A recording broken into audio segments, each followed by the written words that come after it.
If you agreed to be hunted for sport by a gang of cold-blooded killers for a chance at walking away with millions of dollars, what would you do? They say money can't buy happiness, but it can buy you an urban safari with human beings on the trophy list. And for these 5 psychopaths, that's pretty much the same thing. They've traveled the globe in pursuit of the deadliest prey Earth has to offer, and as you might imagine, they've gotten pretty good at it. I'm going to break down the mistakes made, what you should do, and how to beat the hunters in the most dangerous game. Let's hope we can give them a run for their money. Dodge is almost out of time. A trip to the emergency room revealed he's suffering from an inoperable brain tumor the size of a tennis ball, and unless he can come up with some serious cash to cover the treatment, doctors say he only has another 6 weeks left to live. This is where the Tyro Fund comes in. They're willing to shell out enough dough to both save Dodge's life and make him a millionaire. All they ask for in return is that he serve as prey for pay in a diabolical trophy hunt they arranged for 5 rich lunatics. Though he initially threatens to call the cops, Dodge decides to hear them out, joining Colonel Hans Landa on his office balcony to run through the terms. The hunt will last 24 hours, sunrise to sunrise, with 5 anonymous hunters hot on his trail. For every hour he survives, more money will be wired into his bank account, coming to a cool $24.5 million if he can make it out in one piece. Once the hunt begins, there's no timeouts, no do-overs, and no giving up. Dodge either wins or he dies. He can go anywhere within Detroit, but if he leaves the city limits, the game's timer becomes void, meaning the hunters will be free to chase him indefinitely. Dodge won't be allowed to go to the police or get arrested, nor can he tell another living soul about his predicament. Firearms of any kinds are off limits, and that goes for both him and his pursuers, so any killing will require some creativity. He'll also be forced to surrender his phone, ID, wallet, and any other personal items at the start, leaving him with nothing but the clothes on his back against the untold resources of the people out to get him. Finally, for the duration of the hunt, Dodge must carry a red smartphone with him at all times, but he can only use it to call Landa or check on his accumulated winnings. At the end of every hour, the phone will transmit his location to the hunters for 15 seconds, and if they find the phone without him next to it, the hunt will never end. To wrap up the sales pitch, Landa offers him $10,000 cash as a down payment, but Dodge shoots it down. However, despite adamantly rejecting the proposal, he still takes the Colonel's business card before departing.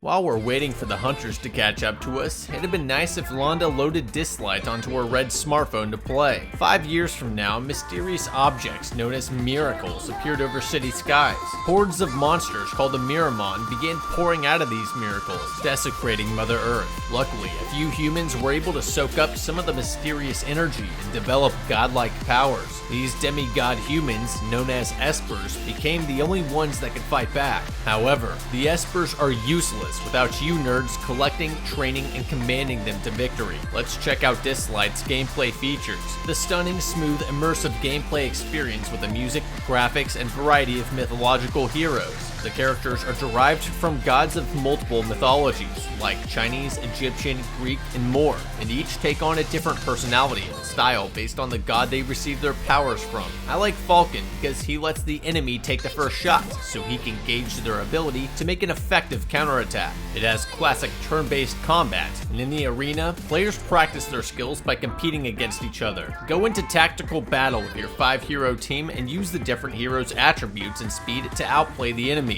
Dislight is designed for a vertical screen, so you can play in any scenario. You can automate battles and obtain loot so that you can play without hands, and during the automatic battles, you can minimize the game if you need to step away. Start collecting and training Espers, gather your team, and begin battle by downloading Dislight by clicking the link in my description below or scanning my QR code. Thanks Dislight for sponsoring this video.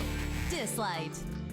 Well, this is fucked up. We can either force our loved ones to watch us slowly wither away and die an agonizing death from cancer, or risk winding up in some sicko's trophy room. Although I guess if those really were my only options, I'd much rather go with the second one. Hopefully they'll have the decency to stuff our body in a dignified pose, like fist fighting a gorilla or riding a polar bear. Though it was likely a knee-jerk reaction to the thought of being hunted down and murdered, threatening to have Landa thrown in jail is probably not a recipe for long-term happiness. If they're willing to facilitate the murderous fantasies of the highest bidder, who's to say they wouldn't blow our brains out just to keep their racket under wraps? While getting the cops involved is a reasonable course of action, especially since they've clearly been at this for a while, unless we have concrete proof to support our allegations, there's no way in hell anyone's gonna actually believe us. If that's the route we want to go down, we should use the brief period of time we spent alone in Londa's office to set our phone to record the conversation. Even if we decide to play ball, having the recording on hand could be useful leverage if they try to screw us over. If we're doing this, we need to be asking as many questions as possible, such as how much time will be given to prepare and what kind of preparations we're allowed to make. For example, can we stash resources and weapons around the city to gather up on the fly? Normally, I'm more of an ask for forgiveness later kind of guy, but given the penalty for certain rule violations basically amounts to certain death, these are the things we want to hash out up front. Speaking of weapons, Londa said we can't use guns, but how does he define guns? If we're going by the ATF's definition, technically black powder weapons like cap and ball revolvers are not considered firearms. Not saying we should try to stuff a 4-pounder in the back of a Honda Civic and broadside the bastards with grape shot, but a belt full of Remington Model 1858s would certainly even the odds. If that's not allowed, then what about crossbows, or bows in general? A fucking broadhead to the sternum is not going to improve anyone's day. I'd go with Jorg's instant legless and dip the arrows in feces for maximum trauma. Of course, this is all assuming we're allowed to fight back, incapacitate, or even kill the hunters, which is something we should definitely figure out before cleaning out Ace Hardware's supply of hand axes. Landa mentioned it's supposed to be a fair hunt. Well, in nature, prey animals kill predators all the time, so why should this be any different? I'd also want to know whether the hunters have the freedom to brutally torture me for hours and hours before they finish me off. If that's the case, prepping some cyanide capsules might be a good idea, in case any of them enjoyed the movie Hostel. This brings up another important question. If we get cornered after racking up a few $1,000,000 and opt to avoid the gruesome death, do our loved ones still get to cash in? What about accidents or attacks from third parties? Detroit is far from the safest city in the world, and the likelihood of us running across some unsavory characters while lying low throughout the night is somewhat high depending on where we find ourselves. Considering that the punishment for leaving the city limits is so severe, we should ask Londa to clearly define these boundaries, or even mark them on a map. Despite being a local, what Dodge considers to lie within Detroit proper could differ from whatever resource an outsider might use to establish the out of bounds. It would also be useful to know whether certain parts of Lake St. Clair and the Detroit River are in play, given they do appear to be partially within the city limits. As for the cell phone, the rules state we have to keep it with us, but Londa didn't say anything about whether we can tamper with it or otherwise prevent it from sending a signal. It'd also be important to know whether we have to keep this thing safe the whole time. The last thing we need is to have the game's timer extended indefinitely because we got the damn thing wet at the 23rd hour. If the only requirement is that we carry it with us, I'd put it in a Faraday bag I stashed before the game starts to block the signal. Smashing it to pieces with a big rock would also be an option, but it could be useful to be able to selectively send out our signal to our pursuers in case we want to lure them in somewhere. Assuming we could use it in the game, were I in Dodge's shoes, I would have taken the money Londa offered and blown it all on supplies. $10,000 can buy a whole lot of hardware, and Dodge has access to a few properties, including his father's old auto factory. Depending on how much time we'd have to prepare booby traps, we might be able to home alone this shit. Otherwise, I'd rent a car and load it up with food, water, first aid, and sporting goods, and then leave it at a pay-to-park downtown on a multi-day pass. The city limits of Detroit has an area of 143 square miles, so as long as they only have access to our location for 15 seconds every hour, staying mobile in a car would make us almost impossible to find. It takes a bit of soul searching, but eventually Dodge comes around and agrees to participate. The next morning, he heads to the local diner to kick things off. Londa offers him some breakfast and orders him to empty his pockets, taking everything but his pain meds before casually frisking him. As the clock ticks closer to legal sunrise, Londa offers him some last-minute advice, suggesting Dodge stick to crowds as the hunters won't want to risk killing him in public. Evidently, their human hunting licenses are not recognized in any court of law, so they face prosecution or permanent exile should his execution come with an audience. He also explains that the hunters are in the diner with them now, but Dodge will get a 3-minute head start once once the timer begins. At 6:46 a.m., the red smartphone chimes twice, and just like that, it's game on. Dodge quickly makes his way out of the front door, only to charge blindly into traffic and nearly get himself run over. After a bit of aimless running, Dodge hops on board a city bus. But before he can ride off into the sunset at a breakneck speed of 25 miles per hour, a last-minute fare delays his departure. The passenger makes a beeline straight for Dodge and traps him against the window. Fearing the newcomer might be hiding a gherkin knife in his lunchbox, Dodge shouts his way off the bus and goes back to hoofing it. After a few short blocks, he slows back down to walking speed, long enough for a murdered-out Mercedes to creep up beside him. Just as Dodge notices the suspicious vehicle, the sound of a car backfiring startles him into another round of human Frogger, only this time he's not as lucky.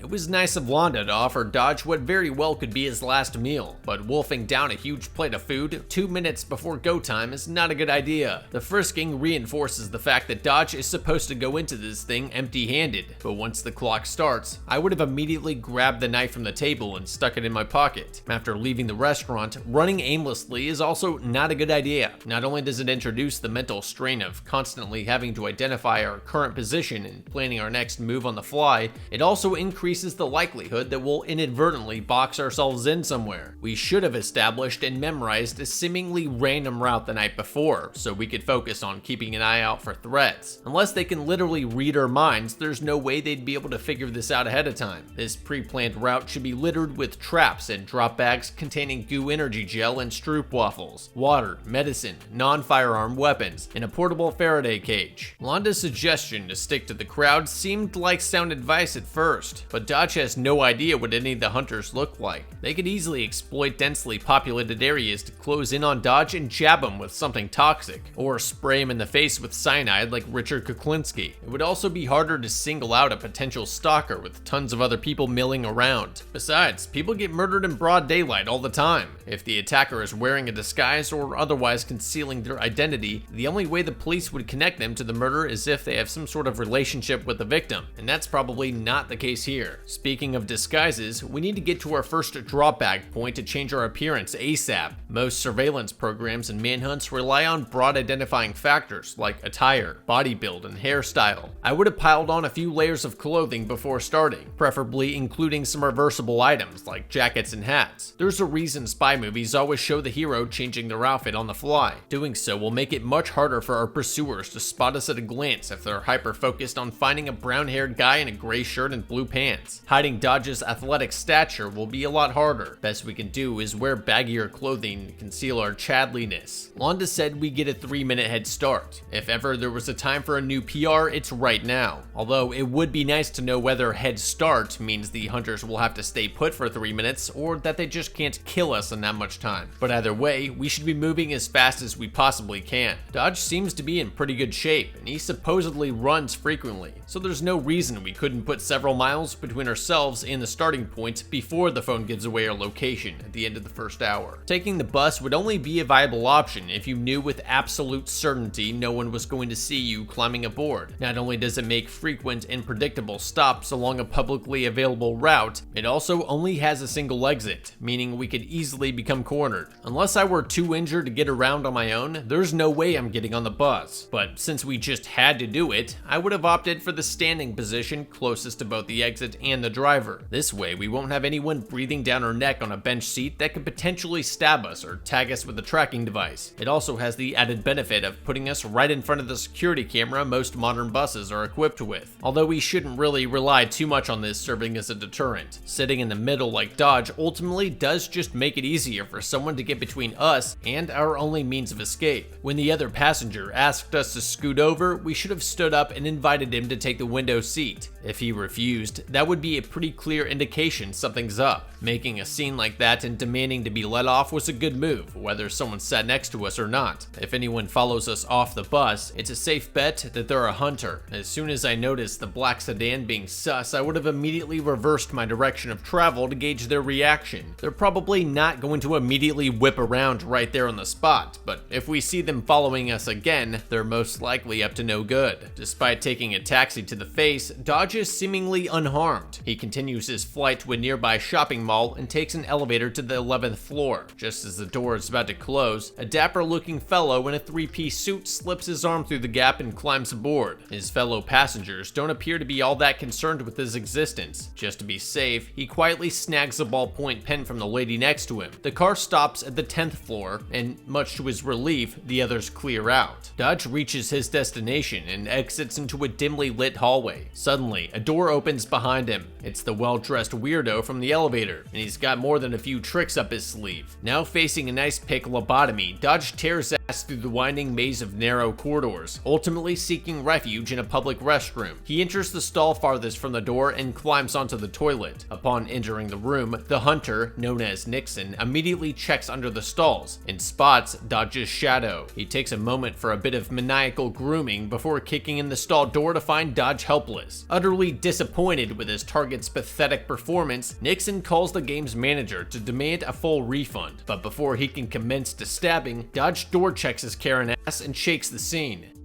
Most people probably wouldn't shove their arm in an elevator door that's 2 inches from closing. If we were in an office building, I could maybe see someone doing this because they're late to a meeting. But we're in a mall in the 21st century. No one is that excited to be here. I would have stepped off the second Nixon walked in, and Christmas treed the floor buttons on my way out for good measure. If he follows us out, he's definitely a hunter. We probably shouldn't have ruled out the woman with the baby either. The hunters are psychotic and would definitely use babies to get close to us. Really, we shouldn't have taken the elevator at all. Going into the upper reaches of a tall building only cuts us off from potential avenues of escape. That's provided they don't ambush us inside the cramped elevator car before we even make it there. It's better to stay on the ground level where we can generally travel in 360 degrees. Our focus should be on putting as much lateral distance between us and the hunters as possible so that they're constantly chasing our last known position. Both Nixon and the woman exit the elevator on the 9th floor, but they'll know exactly which floor we're headed to, which is why we should get off on literally any other floor but the 11th. From there, we should find a stairwell and descend as quickly as we possibly can. We could also look for another elevator, but given it could randomly open up on all 5 hunters at once, taking the stairs is likely the better option. The second we know we've been made, we should not stop moving until we're clear of the entire building. Fortunately, all the exits should be clearly marked for fire safety, so we just need to make sure we follow the arrows to the stairwell. I would also hit one of the fire alarms to trigger an evacuation. That way, if we see anyone running up the stairs as we're headed down, we'll know for sure that they're one of the hunters. Cornering ourselves in the bathroom is a terrible idea, especially with Nixon close enough behind to hear the door shut. At this point, the only viable option is to stage an ambush right at the entrance, since he'd be expecting us to hide in the bathroom stall like everyone else always does. Our chintzy plastic pen won't do much unless we get him in the throat or eyes, and that means getting up close and personal. However, I doubt Nixon would choose an ice pick for his primary weapon if he didn't know how to use it. Once the hunter corners us in the stall, just about our only option would be to use our high ground on the toilet to launch ourselves into a jump kick, a la Bobby Boucher the second he opens the door, and then stomp his lights out once he's on the ground. Of course, Nixon's high standards for human hunting ultimately give Dodge the opportunity to slip away unharmed, though I'm not sure why he couldn't just wait until after he was dead to call Wanda. I mean, that's definitely what I would have done.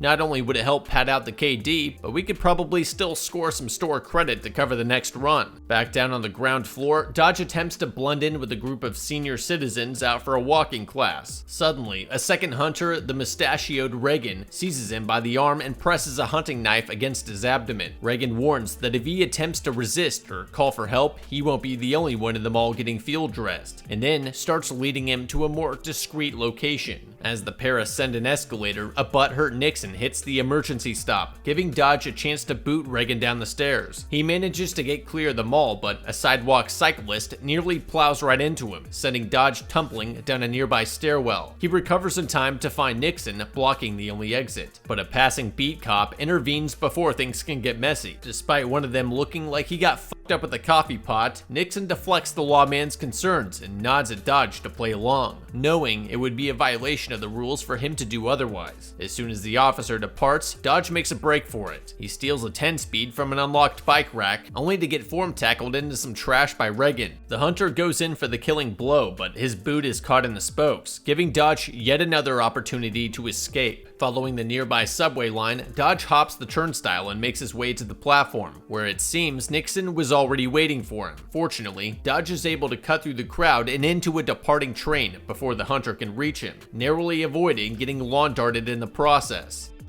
Not sure why Dodge would assume that he could hide alongside a bunch of geriatrics. He sticks out like a sore thumb, and this would definitely elicit a double take from anyone who saw us, especially one of the hunters. Once Reagan grabs us, there's not much that we could do that won't end with us getting cut. The best unarmed defense against a knife attack is to run the fuck away, but when the attacker's already holding on to you, that's not really an option. Statistically speaking, you have a better chance of surviving a point-blank gunshot wound than going with an abductor to a second location. And in this case, we know exactly what's waiting for us at the end of the line. That said, Reagan clearly does not want to turn this game into a spectator sport, so we can assume he won't start stabbing unless we're out of sight. I would move along with Reagan until he either became momentarily distracted or we're about to leave the area, at which point I would try to trap the knife while making as much of a scene as possible. If we're lucky, a police officer, security guard, or armed Samaritan might notice the scuffle and try to break it up. We don't have to mention anything about us being a trophy buck for billionaires. As far as anyone knows, he's just a scruffy looking mugger coming after our wallet. Assuming Dodge saw it, Nixon hitting the E-stop to thwart Reagan's efforts reveals a crucial element of the game that we can exploit. The hunters are not working as a team. Sure, we can't exactly count on them wiping each other out, but this means that they won't be sharing information concerning our whereabouts or coordinating attacks to cover multiple escape routes. It also means there probably won't be anyone coming to help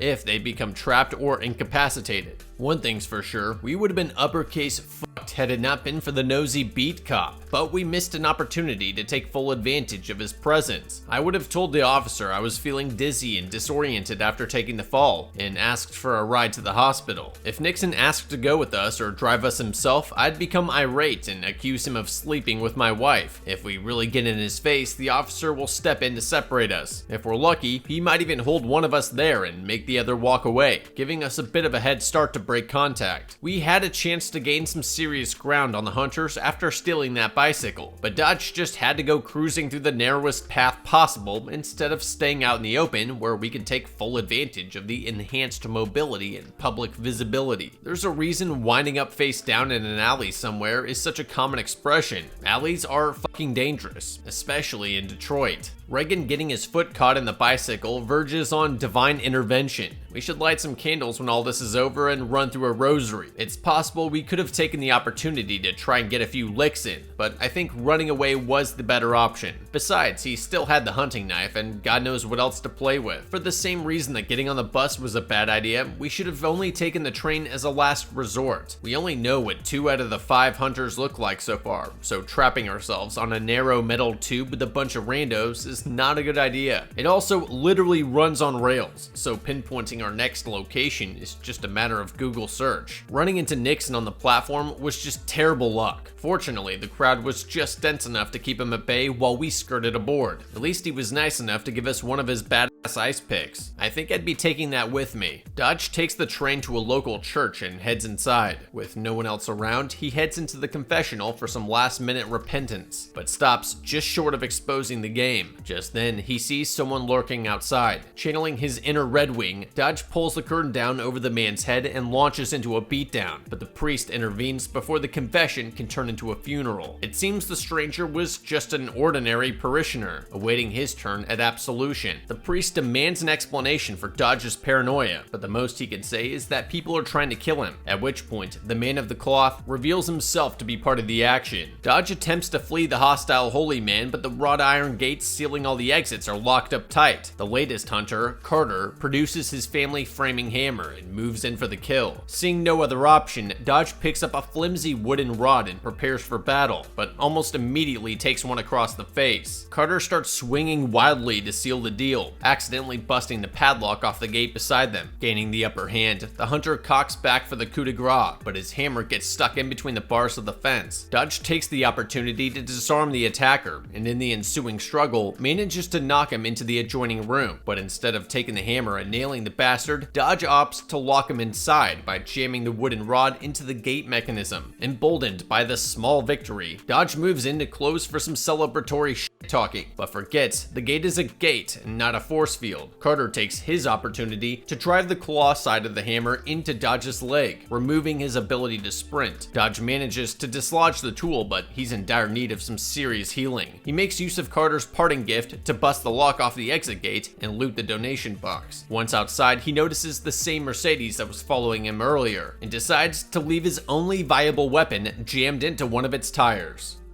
Can't say I blame Dodge for wailing on that dude outside the confessional. Typically, it's just a common practice to hang out in one of the pews until you see the curtain open up. Lurking just outside the curtain like that is rude as fuck, and in Dodge's case, it's also sketchy as fuck.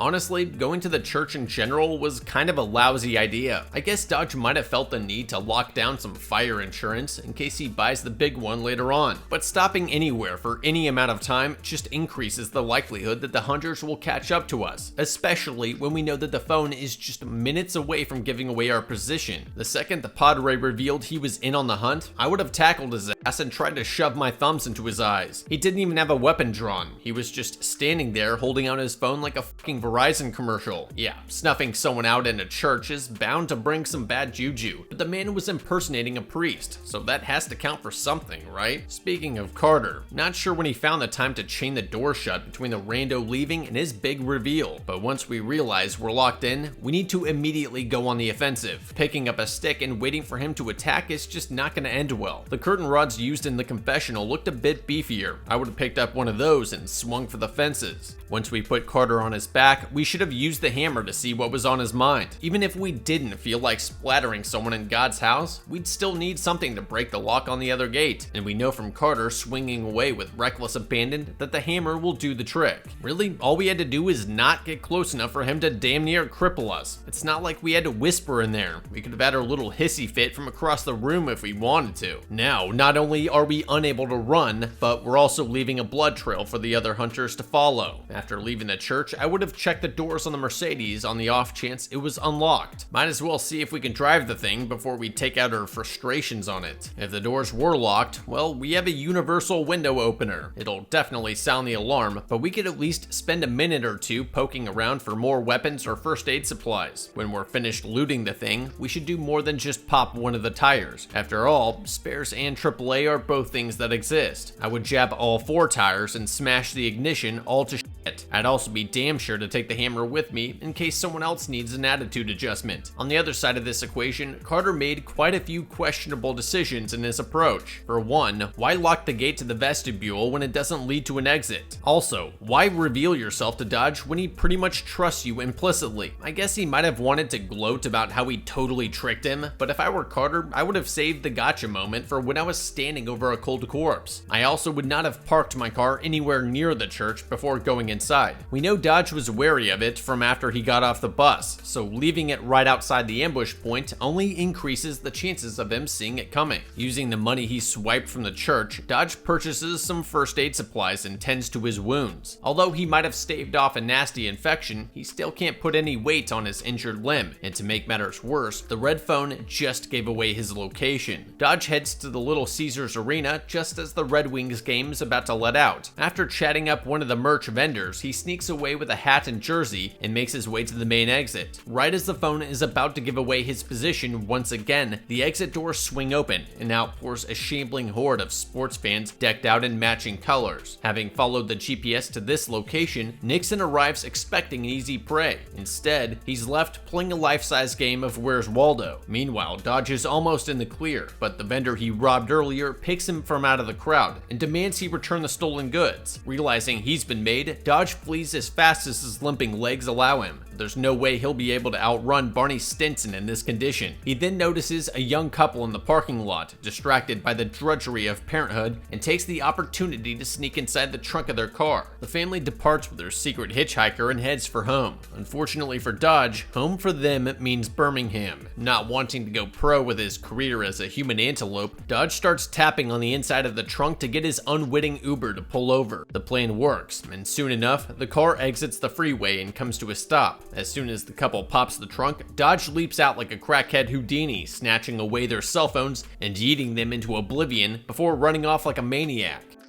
I guess that hammer blow to Dodge's head must have knocked some sense into him, because blending in with the crowd Assassin's Creed style was just about the only decent movies made all day. He did fuck up in one place though, and that's lingering around the vendor long enough for him to remember his face. I would have watched from a short distance and waited for him to look away long enough for me to swoop in and snag the swag undetected. He was pretty much glued to the radio listening to the hockey game, so this probably would not have been all that difficult. Dodge also put quite a bit of faith in knowing the exact moment when folks would start leaving the game. Although, I guess had Nixon spotted us standing outside the exits only for us to immediately vanish in a crowd of similarly dressed people, the end result would have been pretty much the same. We could try walking up against the flow of traffic back into the arena to really throw him for a loop, but swimming upstream like that would force the crowd to part around us and make us a lot more noticeable. So moving along with everyone else was probably the best move. I don't think I would have risked climbing into the car with the family though. The chances of us being spotted were extremely high, and the resulting commotion would almost certainly draw Nixon's attention. That said, we're still not mobile enough to escape on foot, so I might try crawling under a vehicle with higher ground clearance and waiting for as long as I possibly could. Ultimately, Dodge's carelessness almost gets him dragged out of bounds. He's just lucky the family didn't have Baby Shark cranked up to 11. The family's Buick seemed to be on the newer side, so it should have had a trunk release lever that we could pull to avoid the awkward moment of them finding us inside. I would have pulled it once I felt them slowing down and jumped out as soon as it was safe. If we do it right, they might not even see us. Unless we were planning on stealing the car, accosting them for their cell phones was unnecessary. Again, this is Detroit. The cops have more important things to do than round up a SWAT team every time a tweaker jumps out of someone's car. Besides, if they had a call in claiming someone jumped out of their trunk and ran away without saying anything, the dispatch is probably going to tell them to not drink the bong water. Attacking them only makes it more likely that the authorities will take the situation seriously. Of course, if we're going for a renegade playthrough, we could make them take their kids out of the vehicle before leaving them high and dry on the side of the road. Only problem is, a newer vehicle like this could very well be low-jacked, making it much easier for the cops to arrest us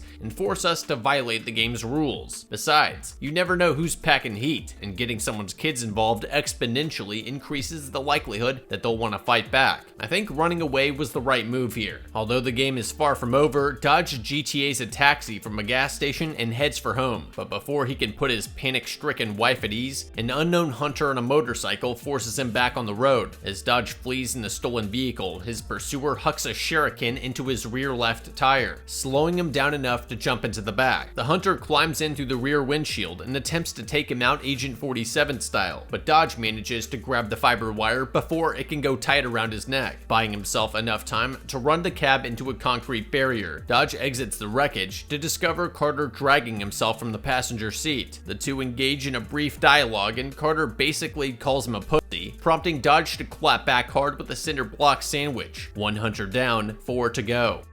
Probably should not antagonize the angry man standing over your crippled body after you just tried to murder him. Carter must have really wanted to die. Of course, Dodge heading home with a pack of bloodthirsty psychopaths on his trail is every bit as stupid. First of all, they're clearly going to think to look there. For all we know, they've had trail cams up in our neighborhood all week. Second, we're now putting our pregnant wife in the crossfire and needlessly increasing her risk of taking a ninja star to the uterus. Even if we had a halberd stashed away in the garage for this exact situation, a far better option would be to drive around until we either run out of gas or make it to sunrise. Every time the phone reveals our location and direction of travel, we just make a random turn and keep going. The police will at least be passively looking for a stolen cab, so we really need to be on top of our legal driving skills. I'd probably spare a minute or two to make sure the turn signals and brake lights were all working properly. Thankfully, Dodge was smart enough to run back to the car when he was spotted. Had he gone inside the house, they probably would have just nailed the frickin' doors shut and set the place on fire. However, right off the bat, Dodge pissed away a perfect opportunity to get rid of Carter without losing his vehicle. All we had to do was brake check his ass the moment he got within throwing distance. Then, once he stops bouncing, we just line up his head with the tires and back over him until he looks like strawberry jam. Once Carter took the cinder block challenge, we should pat him down for any weapons or supplies, and then take his jacket and helmet to see if the motorcycle is still usable. Even if the bike is toast, the motorcycle bicycle jacket could be useful to change up our appearance and might even offer us a modicum of protection against certain attacks. On the other hand, if I were Carter in this situation, I would have smashed up the cab's front windshield to make it harder for Dodge to see where he was driving. Hitting the tires was a good idea, but I would have gone after more than just one to increase his chances of wrecking. As any ninja will tell you, it's a hell of a lot easier to hit someone with a shuriken after they've wrapped their car around a telephone pole. Jumping inside of a moving vehicle was reckless and generally unnecessary. There's no way Dodge is outrunning the bike on a flat tire. We should just follow from a safe distance and wait for him to ditch the vehicle. The garrote was also an extremely poor choice of weapon for this situation, as it requires both hands and a little bit of time to take effect. From that angle, even a fucking corkscrew would have been far more effective. Just stick him in the neck a half dozen times and brace for impact. Dodge makes his way to the waterfront, where a tour boat is getting ready to depart. Seeing the pleasure cruise as a viable means of running out the clock in relative safety, he swipes a ticket from the admissions counter while pretending to steal a soda. Once on board, a friendly waitress informs him the complimentary buffet will open up in 10 minutes. But Dodge's hunger can't wait. He quietly makes his way into the dining room to rustle up some grub, when in walks the waitress to rain on his parade. Only, she doesn't give a shit about the hot wings. The only thing she'll be serving up tonight is organ meat. The newly revealed fourth hunter, Kennedy, launches herself at Dodge empty-handed, but that by no means makes her a pushover. The two trade repeated blows and wind up fighting over a skewer, Saving Private Ryan style. Just when it looks like Dodge's run has come to an end, he forces her into the exposed burner on a warming tray and lights her ass on fire. With his attacker preoccupied, Dodge climbs up to the top deck, only to find it's a dead end. Whether out of respect for the game or purely just to fuck with them, Kennedy informs him that the boat is approaching Canadian waters. The second they pass beneath a looming bridge, Dodge violates the game's boundaries, meaning he'll be on the run forever. Realizing the boat just barely clears the underside of the bridge, Dodge climbs up the antenna and grabs onto one of the supports, but Kennedy is right behind him. Dangling high above the frigid Detroit River, Dodge is forced into a deadly game of chicken for his very survival. But before she can close in for the old Xenia on a top, he boots the bitch square in the chest and sends her for a swim.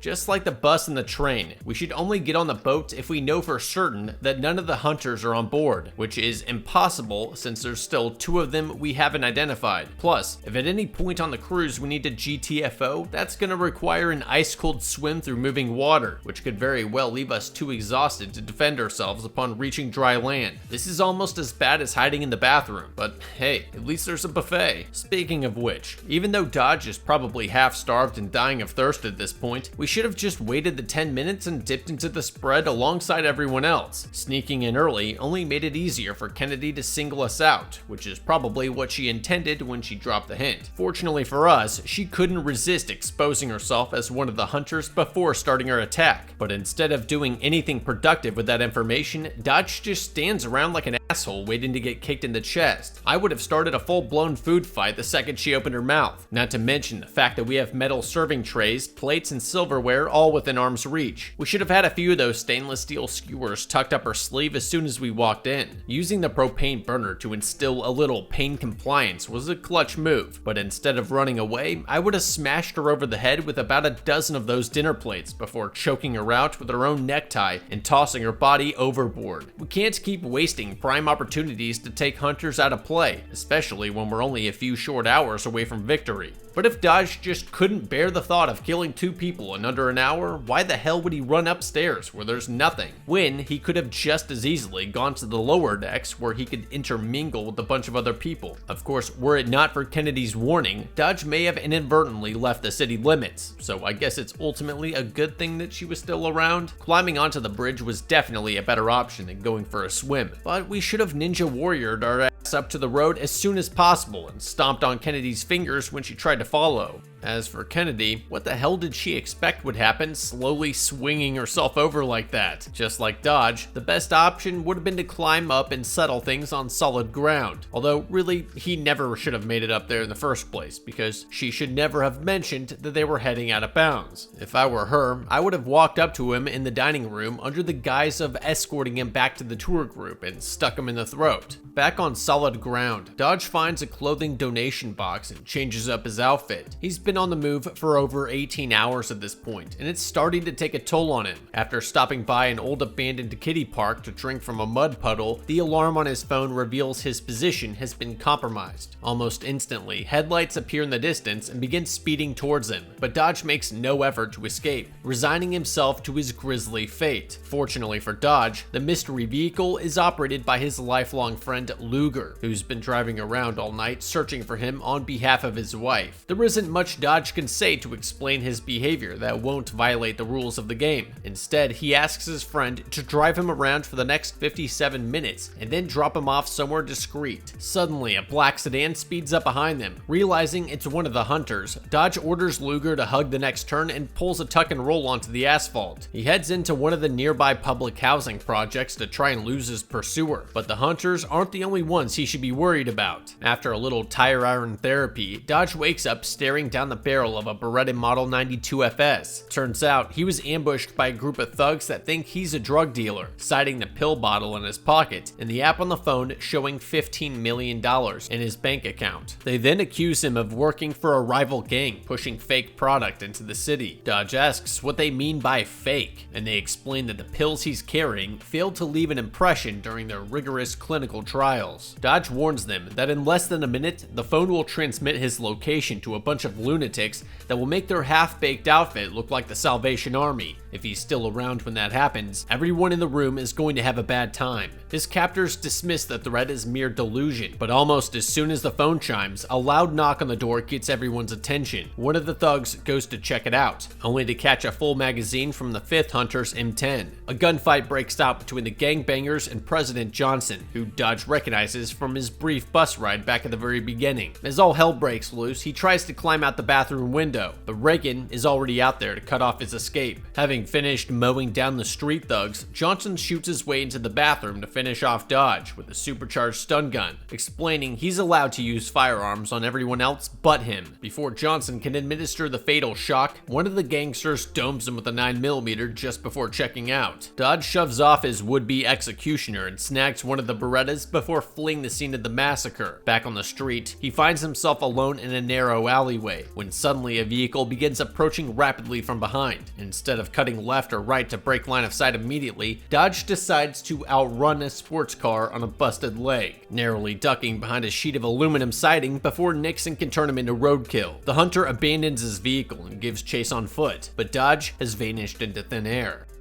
It's pretty suspicious how Luger showed up right as our position was exposed. If I were Dodge, I'd keep a close eye on him. After all, there was still one last hunter we had not identified at that point. Assuming we could trust him, having someone to ferry our ass around an illegally obtained vehicle would be a great way to run out the clock. As long as we stay on the move, the phone pinging our location every hour won't be that big of a deal. But forget 57 minutes. I'd play the best friend in distress card and see if I could get him to drive me around for a few hours. We've got a kid on the way and have just been diagnosed with terminal cancer. It'd be reasonable for him to think that we're just having some kind of nervous breakdown. Sus or not, once I saw Nixon on her ass, I'm sure as hell not leaving the truck, at least not right away. There's no way to jump out of a rapidly moving vehicle without risking serious bodily harm, and considering a sprained ankle is basically a death sentence right now, it'd be better to just stay buckled in until we find a safe place to stop. We also have the benefit of Luger being able to do things we otherwise couldn't do without violating the rules. Nothing says the person we're with can't call the police to report an aggressive driver trying to run us off the road. We could also tell him to pull into a secure area, such as a police station, to keep Nixon on his best behavior, while we get somewhat of a head start. It wouldn't exactly take a Detroit native to realize the neighborhood we landed in is not the best place to be alone at night. We should probably be careful going around blind corners in case some reprobate wants what we've got. Even if they didn't cart us off to some shithole apartment, simply stealing our shoes at knife point would slow us down enough for the hunters to swoop in and finish the job. After finding myself on the wrong side of the gun, I'd play along with their demands. We should also keep the knowledge of their impending doom to ourselves. Not only is there very little chance of them actually believing us, but even if they did, their response would probably just be to move us to a more secure location. It's best to just clam up, speak only when spoken to, and wait for the shit to blow up. Best case scenario, they all kill each other, and if not, well, the enemy of my enemy is next. Once the bullets start flying, we need to hit the deck and crawl towards something solid. Escape is certainly a priority, but we won't be going anywhere with a sucking chest wound. Unfortunately, the apartment doesn't have much in the way of furniture that could reliably soak up gunfire, so finding an interior room like a bathroom or bedroom is probably our only option. If I had my choice, I'd go with the latter, as it would likely offer more room to maneuver in case the hunter breaks through, and we could potentially make a rope out of the bedsheets to try and climb down to the ground. We should also be keeping our eyes open for any extra weapons the gangsters might have stashed around their hideout. Even a sharpened screwdriver would be better than nothing if we have to fight our way out of here. Rules or no rules, if we find a gun, I'm fucking using it. Yeah, the consequences of doing so might be severe, but that's only if we live long enough to deal with them. If it comes down to a choice between certain death and potential death, I'm taking door number 2 every time. Getting trapped in the bathroom was a shitty situation, but one of the hunters is in a far less threatening position than the other. We should be dropping everything we can on Reagan to knock his ass off the drain pipe. A nice toilet tank cover to the forehead is bound to make him reconsider his approach. We could even pull down the shower curtain rod and ambush him once he reached the top. A fall from that height might not kill him outright, but it'll be more than enough to end his hunting days for good, especially if we follow up with a few love taps once we reach the ground. We also had a chance to attack Johnson as he was switching weapons in the bathroom. Again, I'd just go straight for that toilet tank lid and smash his face in like it's Zombieland. Even just bum rushing him with all our might would be better than sitting around and waiting to get barbecued. Before we hit the road, we really should have spared a couple extra seconds to round up all the weapons and search the bodies for more ammo. Yeah, we're not supposed to use firearms against the hunters, but that's what the stun gun is for. Besides, who knows if there aren't any more gang members that were alerted by the gunshots. I would have filled a backpack with the other guns lying around and tucked an extra one in my waistband. After all, switching to your pistol is always faster than reloading. Back on the street, you'd think Dodge would have learned his lesson about limping down a dark alley, especially when some maniac is trying to run his ass over. This wasn't the boulder trap in Indiana Jones. We could easily have cut left or right and made it impossible for him to follow without exiting the vehicle. Going back to the other side of things, LBJ was really pushing his luck spraying bullets around like that. It's unclear what kind of punishment he would face for accidentally killing Dodge with a firearm, but given how harshly everything else is dealt with, he might wind up joining the next hunt as the prey. If I were him, I would have tried baiting the gangsters out before attacking, as barging in through the front door like that is a surefire way to get lit the fuck up. Also, you're shelling out a fortune on this game and you show up to do battle with a fucking M10? Guns like that are great for quickly turning money into smoke and noise, but unless you're planning on fighting inside a phone booth, there's far better options. He should have also put some safety shots in every one of the thugs before turning his back on them like that. Once he was certain that they were all dead, he could have blathered on to Dodge about his fancy human bug zapper all he wanted. Of course, had he just shut the hell up and done the damn thing, he probably could have avoided getting his wig split. Confused as to why he would have been prescribed a placebo, Dodge arrives at the hospital where he originally received his diagnosis. He asks the nurse at the front desk to pull up his file, but she's unable to find any record of him ever being there. And the same goes for the doctors that broke the news about his cancer. Realizing the Tyro Fund set him up from the start, Dodge phones Landed to call him out, but the treacherous old Kraut pretty much tells him to cry about it, and that his buddy Luger was in on it too. He goes on to say that since Dodge is carrying a handgun, the remaining hunters are free to use guns as well. Using a nearby payphone, Dodge calls his wife Val to warn her about Luger's involvement in the plot against him. He tells her to meet him at the spot where he proposed to her, and then hangs up the phone without further explanation. Dodge arrives at the park in time to watch helplessly as a couple phony cops kidnap his pregnant wife at gunpoint. One of the hired thugs delivers a message from Londa himself: "Finish what you started." They then force Val into the cruiser and speed off into the night. Seeking the home field advantage, Dodge returns to his father's abandoned auto factory and rigs the place for his final showdown. Just as the phone gives away his position, he throws on the switch to the old neon sign to let everyone know he's open for business. The three hunters assemble outside the factory to begin their assault. Since this is by no means a team sport, Kennedy runs off ahead to claim the glory for herself, with Reagan following close behind. Once inside, Reagan goes poking around the derelict machinery while rambling about his uncle being eaten by alligators. His story story ends with the realization he just brought a knife to a gunfight. Dodge demands to know where Londa's keeping his wife, but Reagan pleads ignorance. Instead of sending him off to Jesus on a hollow point, Dodge holds him at gunpoint and forces him to move. Elsewhere in the factory, Kennedy knocks something over, distracting Dodge enough for Reagan to turn the tables. The two men fight their way through an old hydraulic press, with Dodge coming out at the control panel. He hits the go button and brings the contraption down on Reagan's arm, pinning him in place. While skulking through the catwalks in search of more prey, Dodge trips over nothing and drops his weapon right at Luger's feet. His buddy turned backstabber claims he saw the building lit up and came to help, but Dodge doesn't buy it, stating that if he's really on his side, he'll turn over the gun. Instead of a reply, Luger aims his pistol in his direction and lets off a triple tap, smoking Kennedy as she creeps in for the kill. Before the bros can hug it out, Luger catches one in the shoulder as Nixon pops off with his own Gucci 45. Dodge returns fire and the two of them make for the exit, uncorking a vat of acetone on their way out. As Nixon crouches down for a test sniff, Dodge flips the breaker and ignites the solvent, lighting the place up like a Roman candle while he and Luger slip out of a utility tunnel. The resulting fireball renders Reagan a crispy critter, but Nixon manages to get out unscathed.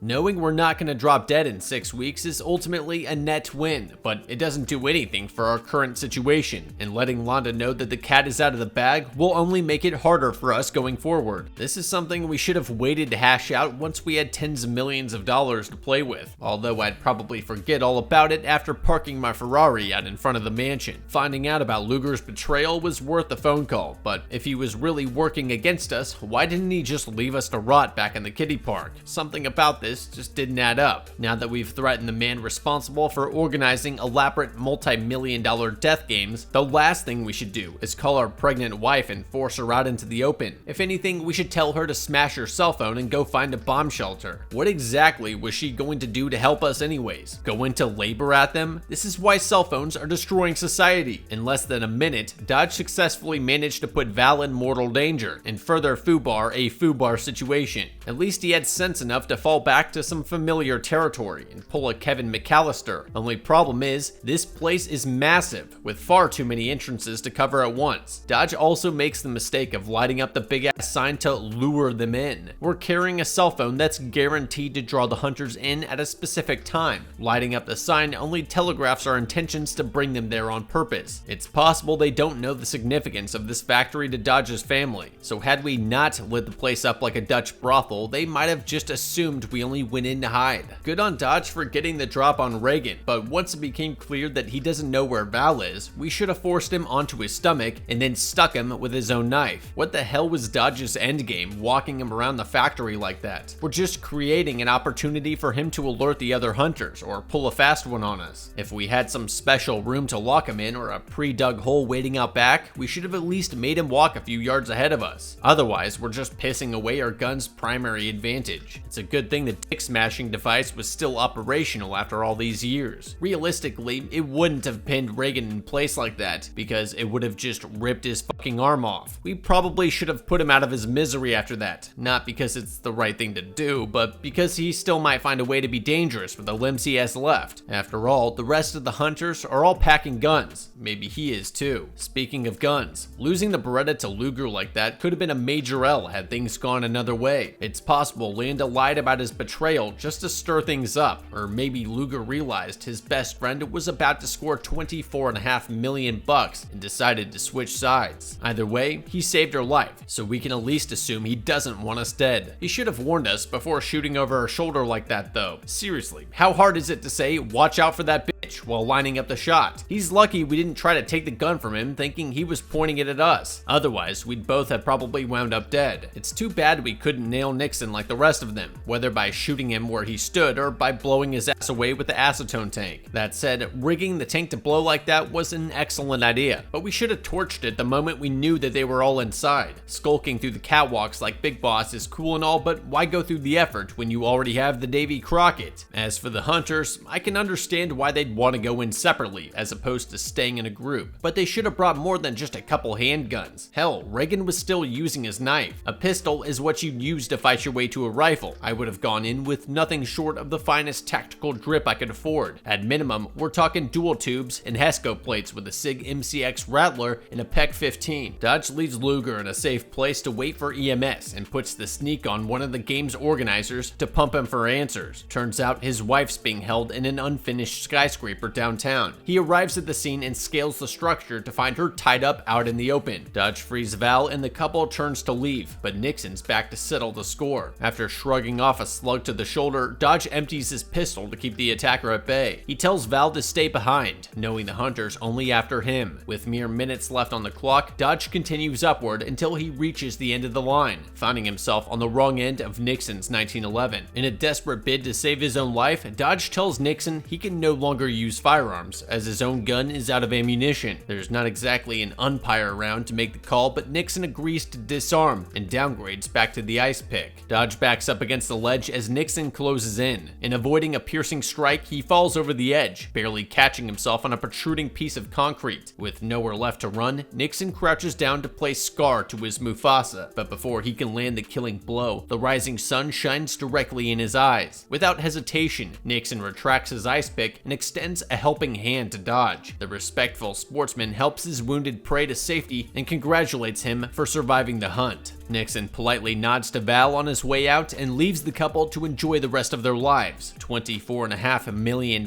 richer. I'm not saying I would have definitely used my wife and unborn child as live bait to get the drop on Nixon, but I'm not ruling it out either. This was clearly set up to be a trap from the very beginning, only Dodge made it there first. Considering how long it would take to search every part of every floor in the skyscraper, Nixon must have been right on our ass as soon as we left the auto factory, but we still could have probably camped out at the entrance and blown his brains out the second he walked in. It's pretty hard to believe that he would put his gun down just because Dodge told him he was out of ammo. We should have tried this after he took that first shot at us back in front of Val. Then, once he pulled out his ice pick, we could just dump our last two shots into his torso at point blank. After seeing how honor-bound Nixon was, I would have suggested he put the pick away and fight me fair and square. The sun is clearly just about to rise, so we don't really even have to beat him. We just need to drag things out for as long as possible. Were I in Nixon's shoes, unless I get a phone call from Londa telling me guns are no longer on the table, I'm shooting Dodge in the head and shoving his body off the building. Besides, for all we know, he could have a second pistol taped to his back like John McClane. We're literally on the verge of killing him. Why should we believe anything he tries to tell us? Ultimately, Dodge walks away with his life and a boatload of cash, and he even manages to cost Landis some repeat business. But had he asked more questions and done more prep work before the hunts began, he almost certainly would have made it through with a lot less difficulty, even if there wasn't enough time to stash $10 in a switchblade every 3 blocks. Taking the time to plot a course through the city, along with a few alternates, would have kept him from stumbling blindly into places like the church. In the end, I think the hunters from Most Dangerous Game were beaten. Think you could have stayed alive? Let me know in the comments. Hit the like button to drop Dodge a sandwich, and don't forget to subscribe for more ridiculous death games. Thanks for watching, and remember, always get a second opinion.